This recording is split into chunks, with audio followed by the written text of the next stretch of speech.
Okay एटा keyboard तापर एटा CPU आपको मध्य कोन कहै ना सिस्टम यूनिट कहै जाय आ उठ थाए कोन ना यूपीएस थाए कोन थाए यूपीएस आपको तो हम प्रैक्टिकल में करि पार नै कि देखो कोन थाए ना इठी केमती कनेक्ट करै थाए ना आपको कोन एटा होचे मॉनिटर कोन थाए एटा होचे मॉनिटर आर अनदर नेम कोनटा ना वीडीयू मध्य कहै जाय वीडियो फुल फॉर्म कोन ना वीडियो फुल फॉर्म होचे विजुअल बा वीडियो बा वीडियो डिस्प्ले यूनिट कौन ना डिस्प्ले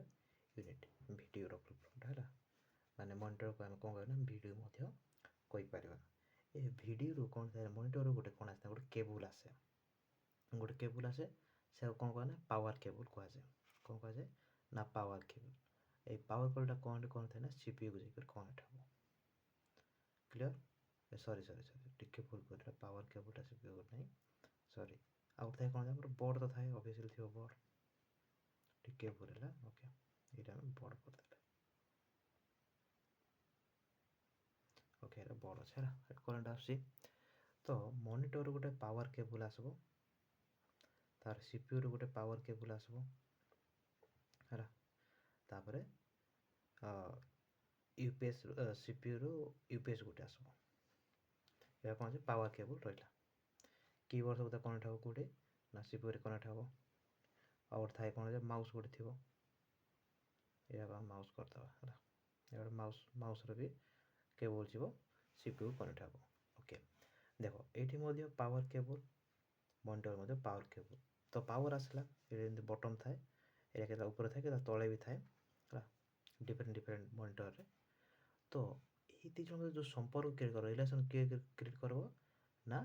सेटा होची VGA केबल बा आउ तार VGA केबल बा ताको हमें आउट केबल भी आसी सेटा होची ना होची HDMI ये जो संपर्क क्रिएट करबो माने आगे जो लिंक क्रिएट करबो सीपीयू एंड मॉनिटर भितरे मान सीपीयू रे जहा होचे हमें ताको हमें रिप्रेजेंट देखि पारबा एठी सेटा होची का द्वारा ना VGA द्वारा को द्वारा ना VGA केबल VGA कौन ना वीडियो ट्रांसफर आरे सॉरी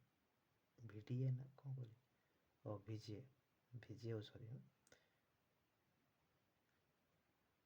विजुअल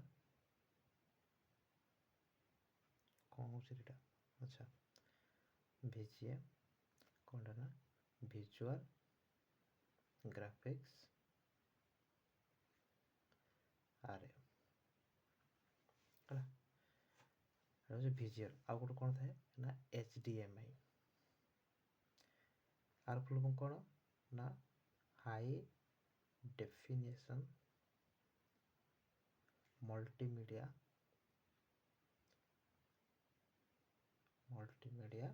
इंटरफेस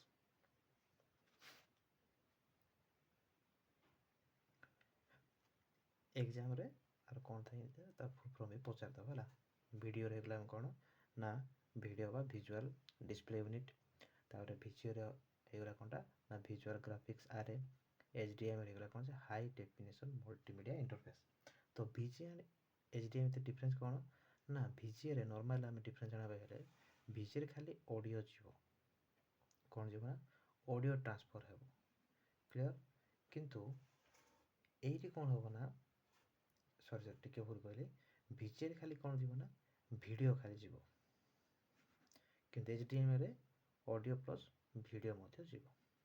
एटा डिफरेंस थाए एते भी डिफरेंस मेजर न थाए आइरा हम डिफरेंस तो पचारिबो नै खाली तार कौन मागिबो ना फुल फॉर्म पचारिबो हला मन रखि दो clear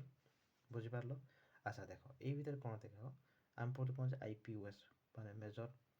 for function of computer पढ़ुथले तो इनपुट माने कौन हुए ना हमें डाटा देवा काको देवा ना सिस्टम को देवा कंप्यूटर माने कौन एटा कंप्यूटर नै कि एटा कंप्यूटर नै कि एटा कंप्यूटर नै कि एटा कंप्यूटर नै कि एटा कंप्यूटर नै ए टोटल सेटअप कौन कहा जाए ना ए सेटअप टा कहा जाए कंप्यूटर बोली कहा जाए बुझी पारछो ओके एटा मॉनिटर कहा जाए एटा सीपीयू एटा बा सिस्टम यूनिट कहा जाए keyboard mouse UPS obviously current तो थिबोगा छाड़ दियो अच्छा आ VGA केबल आ HDMI ଆଉ ଥାଏ ଆମର କ'ଣ ପାୱାର କେବୁଲ୍ ଥାଏ। ଓକେ, ଏଇ ଯେଉଁ ଆମର ଯେଉଁ ଇନପୁଟ୍ ରହିଲା, ଆମେ କ'ଣ ଯେ ଡାଟା ଦେବା କାହା ଦ୍ୱାରା ଦେବା ନା କିବୋର୍ଡ଼ ଦ୍ୱାରା ଦେବା, ମାଉସ୍ ଦ୍ୱାରା ଦେବା, ଆଉ ଅଛି ଜୟଷ୍ଟିକ୍ ଅଛି, ସ୍କାନର ଅଛି, ବହୁତ ସାରା ଅଛି, କିନ୍ତୁ ଏବେ ପାଇଁ ଜଷ୍ଟ ଜାଣିଥାଉ କିବୋର୍ଡ଼ ଆଣ୍ଡ ଆମେ ମାଉସ୍ ଦ୍ୱାରା ଡାଟା ଦେବା। ସେ ରିସିଭ୍ କରିବ, ରିସିଭ୍ କେଉଁଠି କର ନା ତା ବ୍ରେନ୍। ତ ବ୍ରେନ୍ କିଏ ଅଛି, ଯେମିତି ମଣିଷ ରିସିଭ୍ କରୁଛି କାହା ଦ୍ୱାରା ନା ବ୍ରେନ୍, ସରି କାନ ଦ୍ୱାରା ରିସିଭ୍ କରିବ ସେ, ଆଉ ଆଖି ଦ୍ୱାରା ରିସିଭ୍ କରିବ। ତ ସେଇଭଳିଆ ରିସିଭ୍ କରିସାରି କ'ଣ ପ୍ରୋସେସ୍ ହେବ। ତ ଏଇଟା ଆମେ ଡାଟା ଦେଇଦେଲେ ନା କିବୋର୍ଡ଼ ଆଉ ମାଉସ୍ ଦ୍ୱାରା ଡାଟା ଦେଇଦେଲେ, ସେ ପ୍ରୋସେସ୍ କେଉଁଠି ହେବ ନା ସିପିୟୁରେ। ତେଣୁକରି ସିପିୟୁ କ'ଣ କୁହାଯାଏ ନା କ'ଣ କୁହାଯାଏ, ବ୍ରେନ୍ ଅଫ୍ କମ୍ପ୍ୟୁଟର କୁହାଯାଏ, ବ୍ରେନ୍ ଅଫ୍ ଦ କମ୍ପ୍ୟୁଟର କୁହାଯାଏ। ଆଉ ସିପିୟୁର ଫୁଲ୍ ଫର୍ମ ତ ସମସ୍ତେ ଜାଣିଥିବ କ'ଣ ନା ସେଣ୍ଟ୍ରାଲ୍ ପ୍ରୋସେସିଂ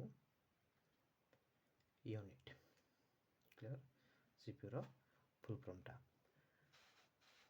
ଆଚ୍ଛା, ତ ଏଇଠି କ'ଣ ହେଉଛି ପ୍ରୋସେସ୍ ହେବ। ପ୍ରୋସେସ୍ ହେଇସାରିଲା ପରେ ସେ ଆମକୁ ନା କେଉଁଠି ଶୋ କରିବ ନା ମନିଟରରେ ଶୋ କରିବ।